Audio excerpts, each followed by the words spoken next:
What's up, guys? Welcome to the Stats Free Sports channel. Here to bring you a discussion video on the New Orleans Saints potentially drafting Terrion Arnold in this year's first round of NFL draft. Let's get into it, guys. I'm really loving the fit of Terrion Arnold, Alabama cornerback, going to the Saints at pick 14. Once before, a few months ago, Terrion Arnold was the clear-cut favorite for cornerback one. Now it's kind of, it was kind of up in the air. You have Quinyon Mitchell, who had a great Senior Bowl, great combine. He's been on a tear the last couple months, so that's kind of up in the air now. So I think the Vegas Raiders could also be in play for a cornerback too. The Colts could be in play for a cornerback as well. So we'll see which one goes off the board first. Mitchell, Arnold, even Nate Wiggins, even Kool-Aid, who's kind of dropped since the NFL draft process started. They've all been kind of in flux for QB1. I think Kool-Aid is the only one that's kind of been going stock kind of down lately. But on to Terrion Arnold and why the Saints. Let's get into a draft profile first of Terrion Arnold. Terrion Arnold kind of has your prototypical size, 6 foot 190. A great blend of size, speed, athleticism, everything you kind of want. Nice long arms in a cornerback. Started off before going to Bama was a top-notch safety, 4-star, 5-star recruit, depending on what site that you end up going to. Came to Bama just like Kool-Aid McKinstry. Ended up playing safety. Ended up switching from safety to going to corner and played well. His redshirt season was cool. Redshirt freshman season was pretty solid. Played well. But the redshirt sophomore season, this past season where he took off, had a rough start playing Texas, had a rough little start there. But after that game, he showed time and time again throughout the whole year why he's potentially cornerback one in this year's class. On to some of his strengths. He possesses, as I said, a good blend of ideal height, build, length, all that good stuff. He's very, very confident and very technical in man coverage. Good physicality, along the route stem. Anywhere you kind of shake and bake, he's right there with you, right on your hip, putting the hands on you. He reminds me a lot of a cornerback I like from last year's class, and that's Witherspoon that went to Seattle. I like him a lot. Kind of the same realm of player for me. Witherspoon did go higher, obviously, but this year's draft class is a little different. A lot of offensive firepower. A lot of teams need quarterbacks. A lot of teams need receivers and also tackles per usual. So I don't think he goes as high as Witherspoon did last year, but the draft layout is a little different. Also, he shows patience, but at the same time, aggression at the line of scrimmage whenever the play calls for. Sometimes he's in your face playing man press. Sometimes he knows when to back up. Other times he knows when to back off. Not play man, kind of can tell how the route will end up going. Based off just film study, I guess, but he does a great job in playing off in certain moments and knowing when to play off, also playing with aggression and playing up in your face. Very efficient footwork. He mirrors receivers effortlessly in man coverage. Fluid hips, great explosion, and good in the recovery phase as well. So overall, everything you want in a cornerback, he gives you that. Good strong tackler, wraps up pretty well. And as I said, there is a possibility, depending on team need, scheme fit, whatever, he could be safety if he does struggle or if something, he doesn't pan out for some reason at that cornerback spot early on. He could be a good player at safety. Now on to some weaknesses. Not too many written down. The main thing, which also is a strength as well, which I go to the strength part first to be more positive first. But the strength part of it is the cover part. Cover 3, zone coverage. He's gotten better. He's definitely shown improvement all the way from freshman year until redshirt sophomore year as far as the zone coverage go. But now to the weakness part, he's very borderline below average. He's borderline average, almost below average as far as zone goes. He has shown improvement for sure, but he's still right smack dab at the average mark for me. If you're a zone team or mostly zone team, I would not really consider drafting Arnold. He's more of a man guy in my opinion. Can get better, has shown the history to get better in zone coverage. But cover 3, cover 2, I'm cool. I'm cool on him. In my opinion, from seeing the little bit that I have seen, he needs to trust his eyes more, trust his athleticism more.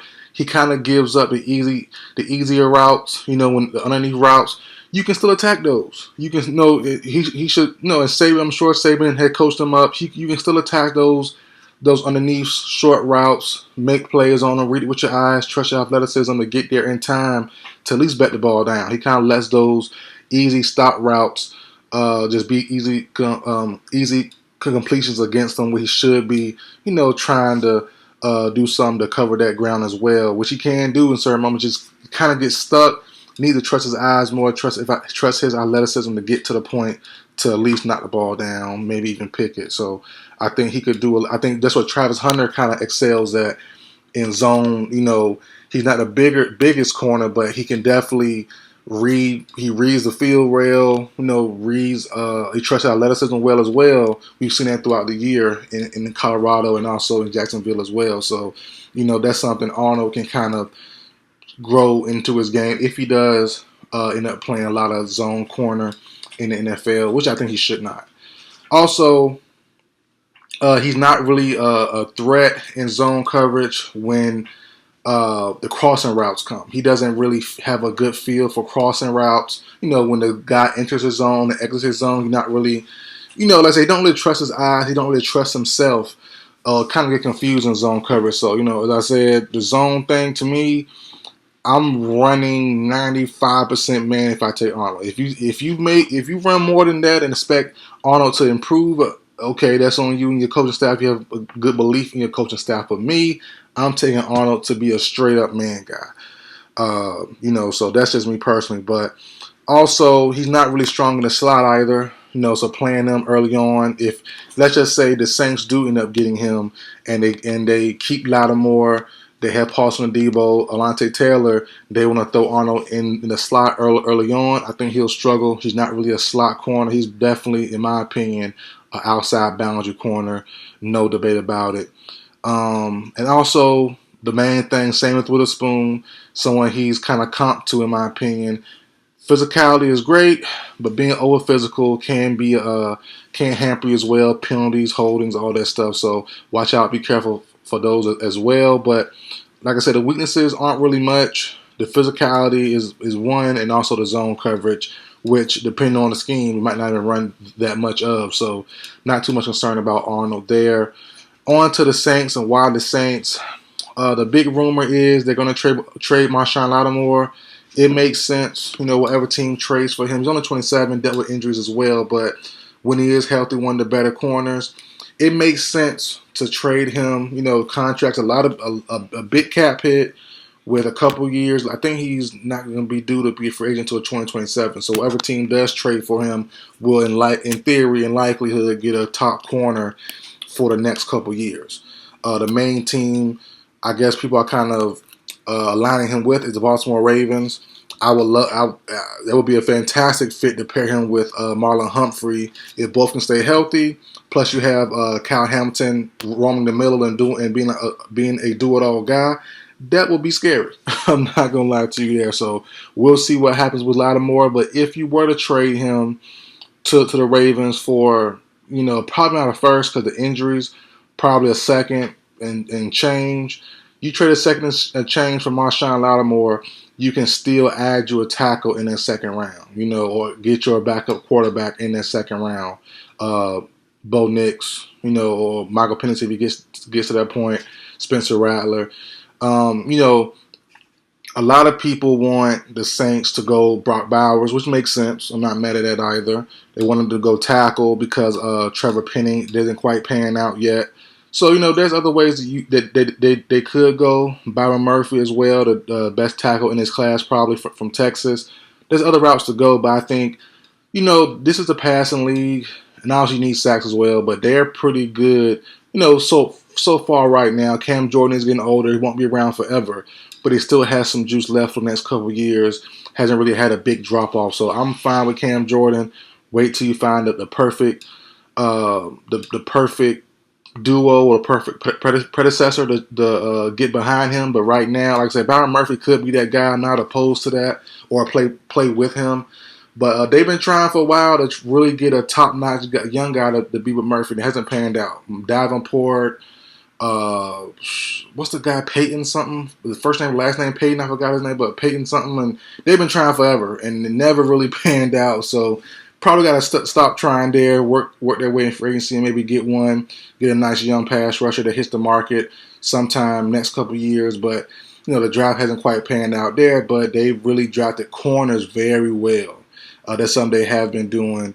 And with Dennis Allen there still, looking over I know the head coach now, but looking over the defense still, no matter who the coordinator is, I think the cornerback spot should be where they target. Get younger, get stronger there. Like I said, and a lot more dealing with injuries last couple of years, especially last year. You want to have a nice young replacement in the passing league. Pairing him up, like I said, with Paulson Adebo, with Alontae Taylor. That to me makes sense, and that is a scary, long-term, young DB room for the Saints. Who, my Falcons are getting better. We have gotten better on paper. In theory, adding Kirk Cousins, adding Mooney, still have Drake London. You would think Kyle Pitts would be more involved. You need a strong passing game. So if the Saints do get rid of Marshawn Lattimore, you can definitely bring in a guy like Arnold, can start right away. Alontae Taylor still be your nickelback, and you go to work there. So, but we'll see. We'll see how everything shakes out. If not the Saints, the Colts, the Raiders, maybe even the Jaguars makes sense. Really about it. I think other teams that have other pressing needs. So those are the main ones I like. Jags, Raiders, Saints, Colts, Rams. That's kind of far. I don't think he gets that far. That's kind of far. So yeah, I think those are the main ones you want to really target for Arnold and as a possible landing spot. So Bears maybe at 9, but would they pass up receiver or edge rusher? You had Jared Verse or Dallas Turner or Roma Dunze or Malik Neighbors. I thought Neighbors gets to 9, but the Bears are a possibility as well. They'll be wild though. Pairing him with Jalen Johnson, their defense did look better the second half of last season. They'll be scary as well. So we'll see where it goes, but I'm loving the fit of Terrion Arnold going to the Saints, especially if we see prior or even during draft night or right around draft time that Lattimore is traded. I really, really love Lattimore. What's his name? The video on again? Terrion Arnold. Terrion Arnold to the Saints. So that's it for video, guys. Like, share, comment, subscribe. I will see you guys next time.